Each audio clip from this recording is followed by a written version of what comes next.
bulsho kasta oo dunida ku nool waxay leedahay wax horumar u horseeda iyo wax si tartiib ah u burburiya mustaqbalkeeda. Mararka qaar burburku kuma yimaado dagaal ama masiibo dabiici ah oo bulshadaasi ku dhacday, balse waxa uu ku yimaadaa caado bulshada dhexdeeda caadi ka noqota, dadkuna u arkaan wax sahlan halka ay dhab ahaantii u qaadan lahaayeen musiibo khatar ah. Bulshada Soomaaliyeed mid ka mid ah caadooyinka sida qotada dheer u saameeya nolosheeda waa cunista qaadka. qaadku ma aha oo kaliya caleen la calaliyo, waxa uu noqday arrin taabanaysa caafimaadka qofka, dhaqaalaha qoyska iyo xasilloonida bulshada iyo mustaqbalka jiilka soo koraya.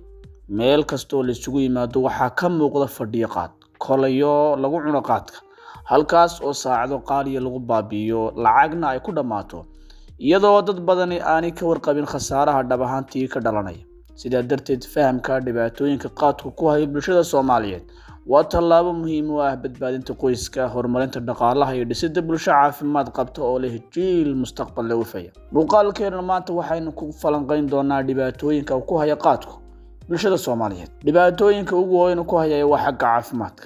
qaadku waa maandooriye si toos ah u kiciya maskaxda aadanaha, waxa uu jirka ku keenaa xaalad kacsanaan oo aan dabiici ahayn. meelaha uu sida gaarka u saameeyo waxaa ka mid ah maskaxda. waxa uu ku furaa walbahaar joogto ah, fikir badan iyo shakiga oo qofka ku bata, hurdo la'aan daran iyo xusuusta iyo feejignaanta oo yaraata. qaar dadka ka mid waxay gaadhaan xaalado waali u eg ama niyad jab ah. xubnaha kale ee qaadku saameeyo waxaa ka mid ah wadnaha iyo dhiigga. garaaca wadnaha ayuu kordhiyaa, dhiig karka ayuu badiyaa, khatarta wadna istaaga ayuu sare u qaadaa. xubnaha kale ee uu saameeyo waxaa ka mid ah dheefshiidka, rabitaanka cuntada oo luma, miisaanka oo aad u daciifa, calool xuma iyo bukaan caloosha oo joogta. qofka si joogta u cuna qaadku waxa uu noqdaa qof daalan, hurdo aan seexan, isla markaana caafimaadkiisu si tartiib ah u burbura ama u luma. saameynta labaad ee uu bini'aadamka ku leeyahay ama Soomaalida sida ba'an ugu haya waxa weeye saameynta dhanka dhaqaalaha. tani waa meesha ay dhibaatada si toos ah uga taabato qoysaska. lacag badan ayaa maalin kasta qaad lagu bixiyaa oo lagu cunaa. qoysaska dakhligoodu yar yahay ayaa ugu daran oo saameynta ugu badan ku yeesha.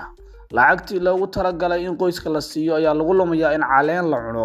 lacagtii kirada, cuntada, waxbarashada iyo caafimaadka ayaa ku dhamaata qaad. qofka qaadka cunaa shaqo waqti buuxa ma qabto, wax soo saar yari ayaa ku dhacda, ganacsigiisu hoos ayuu dhacaa. dad fara badan ayaa shaqooyinkii looga eryay inay qaadka cunaan, kadibna ay seexdaan, waqtigii loo baahdaana iman waayaan. sidaa awgeed, qaadku waxa uu noqdaa sabab saboolnimo sii kordhisa. qodobka saddexaad ee saameynta ku yeesha waxa weeye burburka qoyska.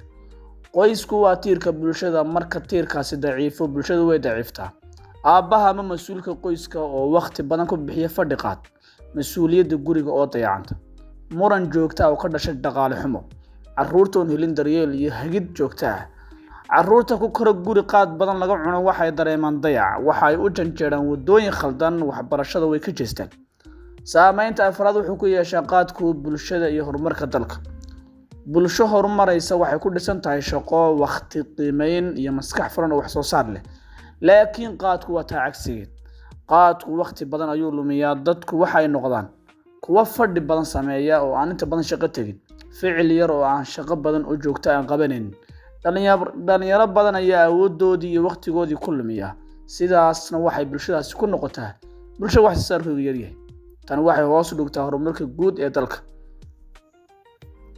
qodobka shanaad iyo saameynta shanaad waxa uu ku yeeshaa qaadku waxa loo yaqaanay dabeecadda iyo amniga. qaadku waxa uu bedelaa dabeecadda qofka, xanaaq degdeg ayuu qofka ku sababaa, dulqaad yari, go'aan qaadasho xun iyo dagaal iyo rabshado fudud. meelo badan oo maran iyo dagaal ka dhaco, qaadku waxa uu qayb ka yahay kicinta xaaladda. waxa uu qaadku sababaa shil in la galo, oo dad badan oo qaadka cunay markay aad ugu tawaqaan qaadka wuxuu sababi karaa in shil degdeg ah la galo, taasi oo saameynta bulshada iyo dhaqaalaha iyo amnigaba koobsanaysa. saameynta lixaad waxa uu ku leeyahay jiilasha soo koraya. marka balwadu noqoto wax caadi ah, dhalinyaradu si fudud ay u bilaabi karaan.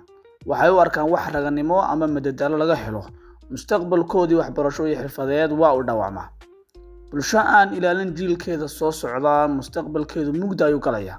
ugu dambeyntii, qaadku ma aha oo kaliya arrin qof gaar ku eg, waa dhibaato saameynaysa caafimaadka, dhaqaalaha qoyska, amniga iyo horumarka qaranka. haddii bulshadu rabto horumar dhab ah waa inay jirtaa wacyigelin joogto ah, taageero dadka joojinaya, shaqo abuur dhalinyarada ah, faham ah in balwadu tahay cadow qarsoon. intaan mawduuca mid lamida ku kulmi doono nabaday. Assalaamu calaykum waraxmatullaahi wabarakaatu.